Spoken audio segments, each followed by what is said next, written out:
అంటే CBI enquiry వేయాలి. ఎందుకు అంటే ఆయన కేసు ఫైల్ చేసింది ఎవరి మీద? మెగా కృష్ణారెడ్డి మీద. 1,10,000 కోట్లు అవినీతి జరిగింది. నేను రుజువులతో 48,000 కోట్లు అవినీతి జరిగిందని కాగ్ రిపోర్ట్ ఫైల్ చేసి సంవత్సరం అయింది.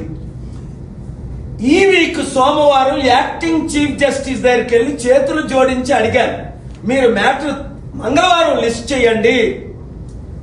ఇది దేశ చరిత్రలోనే బిగ్గెస్ట్ కరప్షన్.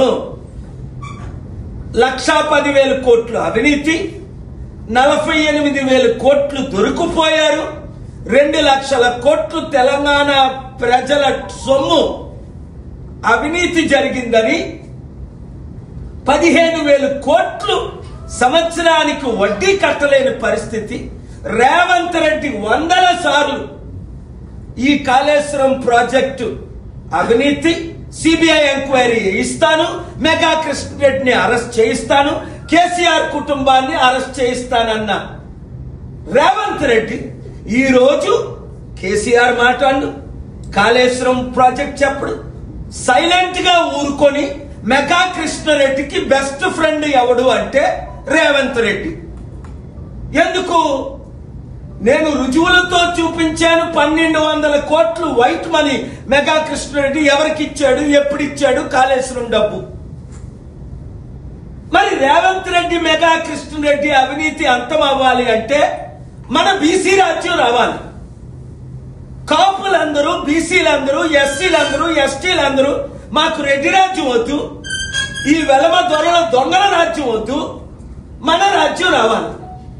ఎందుకంటే వాళ్ళందరూ హ్యాండ్ ఇన్ గ్లవ్ లో ఒకరే అని రుజువు అయిపోయింది కదా. ఇప్పటికి 14 ఏళ్ళు అయింది. ఇంకెన్ని రుజువులు కావాలి?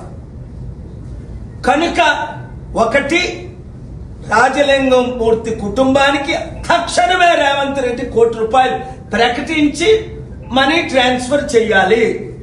2, రేవంత్ రెడ్డి సిబిఐ ఎంక్వైరీ చేయించాలి.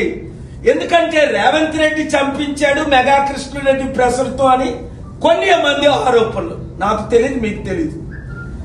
కేసీఆర్ మీద పెట్టేద్దాం అని కొంతమంది ఆరోపణలు, లేదు కేసీఆరే ఇది చేయించాడని కొంతమంది ఆరోపణలు. ఏది నిజం? నిజం తెలియాలంటే మోదీ గవర్నమెంట్ సిబిఐ ఎంక్వైరీని వేయించాలి. తెలంగాణ హైకోర్టు నేను డిమాండ్ చేసిన సిబిఐ ఎంక్వైరీని వేయించాలి. లేదా రేవంత్ రెడ్డి సిబిఐ ఎంక్వైరీ వేయించాలి. సిట్ గాని ఇంక ఏ ఎంక్వైరీలో న్యాయం జరగదు. దానికి 100 రుజువులు ఉన్నాయి. Thank you very much.